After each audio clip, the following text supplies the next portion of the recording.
Hey, what's up, everybody?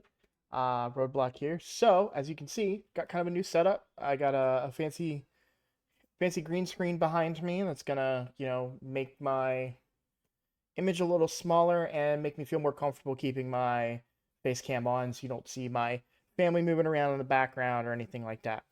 Um, so this is going to be a check-in. So it's going to be one of the episodes in the free to play. But I'm not going to reveal too much information. We're going to talk about a couple different things. Um, so you may get small spoilers for how my shard opening went. That video is coming a little bit later. It's being edited, so we're gonna play around with a few things in that video, do some experimenting. I didn't have the green screen set up yet for that video, so you'll still have that old face cam kind of set up there. But um, we are doing a little bit of editing on it, just to see how you guys like it, what your thoughts are on it. But you may get some spoilers for that in this video as I look through my champion list and everything like that. So, kind of what I wanted to go over in this one was just kind of a general conversation about um, campaign farming. Now, in my previous video, I talked about how I see a lot of people that have like a bunch of level 50s. If you go back and play through my series, you'll see that for the first couple of days, the only character that I worked on was my Kale. And I touched on this a little bit yesterday, but I kind of want to clarify my comments too. So, when I say Kale, what I really mean to say is starter champion. On my main account, my starter champion was Elhain, and I used her for everything for the longest time. She was my top clan boss damage, even though she didn't have poisons and stuff. She was my top dungeon damage. She was um, arena nuker. I used her everywhere in the game until I got replacements for her. So eventually I got a Genbo. Okay, I have a new arena nuker now. Then I got some legendaries that would bring poisons and other things that you want in clan boss. So then I used them. I got a Kale. I leveled him to 60. I want to put an asterisk on that. I'm not telling you to level a Kale to 60. Okay? If you didn't pick Kale as your starter, that's okay. Um, I got HP burners. I got, guys that did more damage with, less gear. I got a better campaign farmer and a fellhound. I generated a lot of you get upgrades. So one thing I want to mention, and I'm bringing this up because it's been a discussion in my Discord for the clan, is that um, I talk a lot about Kale, and I talk about Kale being my first 6-star champion. What I really mean when I say that is your starter champion should be your first 6-star. Now, a lot of people feel differently about that. And when I say a lot, it's not so much the content creators, but there are a lot of people. I've had clan members um, who have sworn that, no, my legendary is going to be my first 6-star champion. And I preach this all the time, and I'm sorry if you're hearing it again, but it's not that Kale is better than any starter champion that you may get. Kale is not better than Sun Wukong. It's just he's not. He's a rare versus a legendary that has a really good kit and does a lot of damage. The problem is it's so expensive to fully utilize him. And we're talking books. We're talking Ascension. Um, Masteries is the same for either one of them, so that's not really a factor. But if you're talking about the resources that you need to put into Sun Wukong, as an example, to make him do more damage early, um, it's going to take you longer. So all you're doing is slowing down your progress. If you focus on your starter champion first, even if it's Gaelic, who is arguably the weakest, in my opinion, of the starter champions. Even if Gaelic is your starter champion and you're in a situation where, um, you have a really good legendary and you're like, this legendary is going to be way better than Gaelic or whatever, it's not about the legendary being better as much as it is how quickly can you get value out of Gaelic or Kale or Elhain or Athel, um, and how quickly can you get value out of Sun Wukong. A great example of this, if you looked early on in my account, you would have seen that for my Deacon Armstrong, I didn't ascend him, and he was holding me back to an extent. It was great to have a decreased defense champion right away, but this extra turn mechanic, once I activated that, it changed everything. The decreased defense was always up. I was getting a ton of speed for the rest of my team, and he was getting more opportunities to land his leech as well. So when you keep those things in mind, um, ascending him it makes him so much stronger else else than he would have been without all those resources. We're talking books, we're talking ascension potions and everything. Same with Sun Wukong. So I'm pretty sure Unbeatable Wukong was unlocked when I ascended him to 3 stars at minimum. But the resources to ascend Sun Wukong are so high compared to other champions. If we look at Elhain, for example, to further ascend her, I'm using the smallest potions. And you got to remember that you're not able to do the higher levels of these dungeon keeps. You're only able to do these dungeons at first, these levels at first.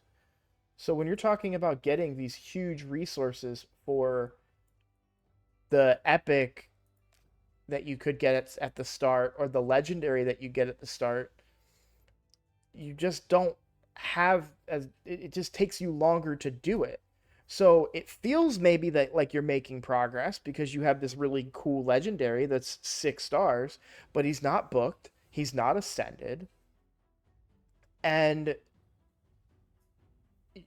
what is he really bringing that value that you need when he's not booked and ascended versus a fully ascended, fully booked Kale? And I kept saying in the previous video, I know Kale can do X. I know Kale can do that Y. And what I mean by that is that it's been proven. It's been proven by every content creator that's done a free to play. It's been proven by me on my main account and my other free to play account that's on my phone from when I first started playing Raid. And I couldn't get enough of it and I needed a second account. So and it's been proven by this free to play account as well. It didn't take me long at all to get Kale to farm 12-3. Now he's not the fastest campaign farmer. You're going to get a better campaign farmer at some point.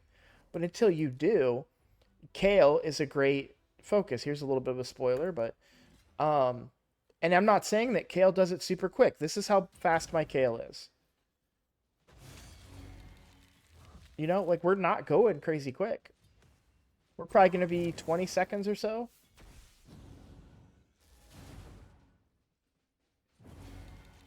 Yep, over 20 seconds. But I know he can be my campaign farmer. Right? I know that if I get a level 60 Kale, I max up his masteries, and I put reasonable gear on him, that he can clear 12-3 Brutal by himself. I know that. That's a fact. Because everybody else has done it. Do I know that a unbooked Artak or an unbooked Sun Wukong can clear? Well, I don't know because I've not done it before. And I know that I'm going to get all the books I need for Kale, and I know that I'm going to get all the potions that I need to ascend Kale because those are the resources that are available to me at the beginning of the game. Rare books. And I'm not saying Sun Wukong can't do it.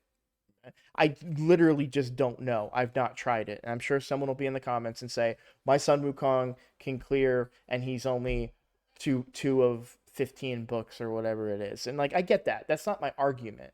My argument is that without a shadow of a doubt, I know that Kale can do it.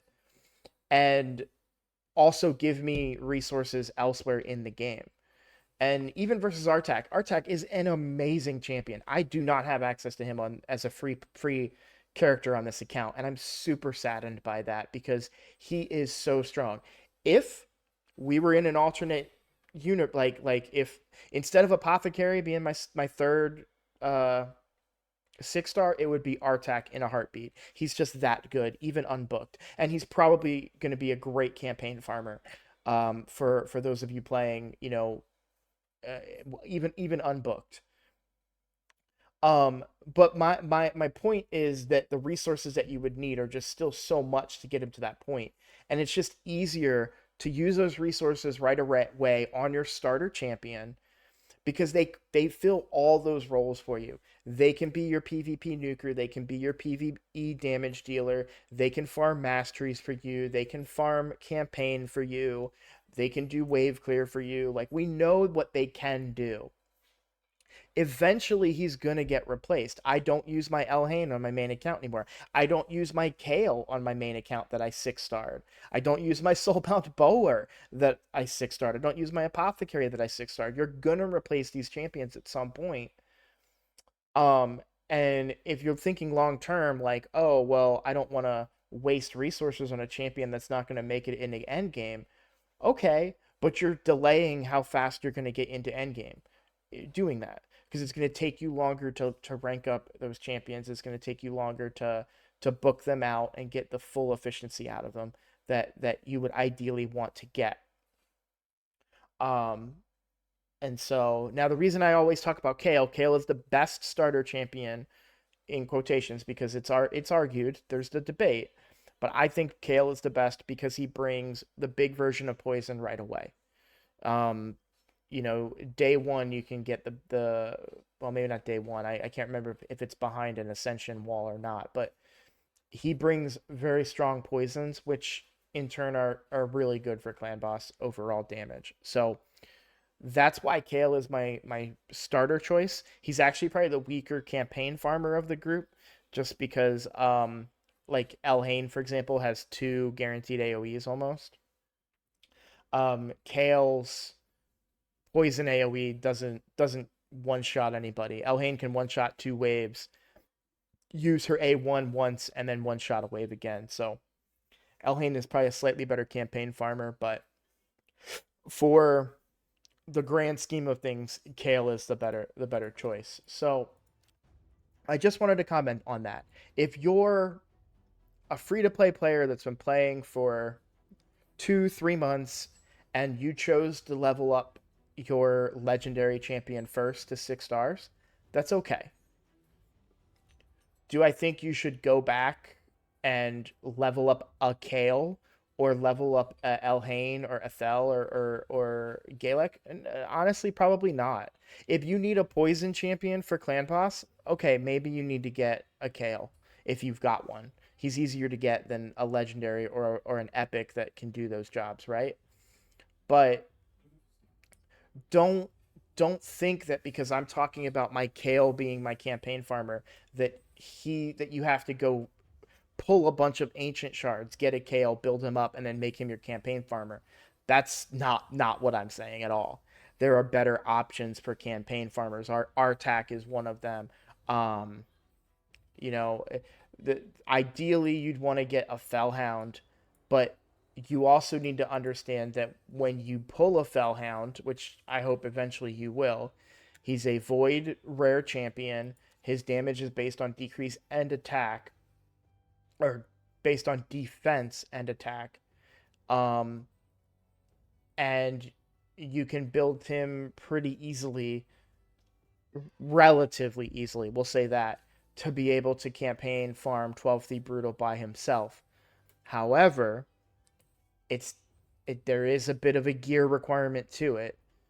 You need to be able to crit cap him, which I can't even crit cap my Armigert right now. So I'm definitely not going to be able to do it on a Fellhound. And you'll need to hit certain limits on his overall damage. But on his overall attack and his overall defense in order to really be able to one shot. And those gear checks are not easy. I made the mistake of going at it way too early because I wanted a faster campaign farmer. I just did it in what 23 seconds or something like that versus 6 seconds. It does make a difference over a large scale of time. But when you're in the early game, Kale is going to do, or your starter champion is going to do a perfectly fine job until you can start getting better gear to be able to utilize something like a Felguard, or a Bellower, or other options that are out there. So I just want to be clear about that. I wanted to make sure people understand because I feel like far too often I made this mistake. My biggest mistake that I ever made on my main account was a champion called Saurus. And this is no knock to the content creator that said Saurus is a great campaign farmer. He is. He has two AoE abilities and that's it. You can gear him up pretty easily. Not sorry, let me backtrack. That's why he's not great.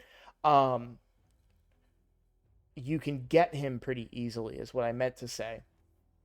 Once you hit the right gear requirements, you can send him into campaign 12-3 brutal, and he will clear the waves um, in 6-7 seconds, somewhere around that range.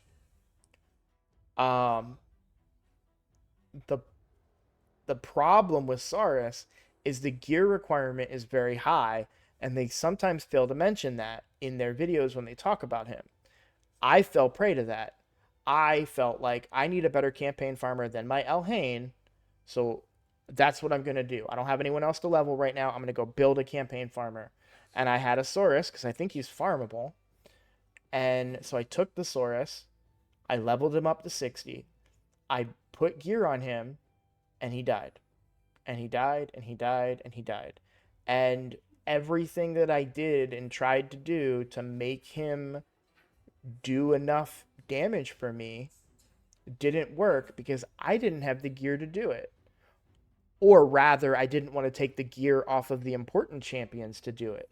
So he's in a bunch of 4-star gear, not doing any damage and being a waste of my resources and time. Eventually, I got Fellhound, who's a little bit easier to build because his damage scales off attack and defense. So if you did get a piece that rolled both attack and defense, you're gaining twice the value instead of only attack based gear for Saurus. So it's a trap that I fell into very early in my account. I wasted a lot of resources on a champion that I never ever used again. Well, that's not true. Eventually, I put a stun set on him for um, faction wars. But other than that, I do not. I never used him as a campaign farmer, which is what I built him to do. So I just really wanted to address that. Like I said, this was a discussion that was going on in the Discord chat. Um, because I don't want to see other people fall into the same traps. Just because I'm singing Kale's praises and saying go Kale, go Kale, go Kale, that doesn't mean that if you get one that you should just go level it up when you might have a really good legendary sitting right there. And you're just further into the game. So, um,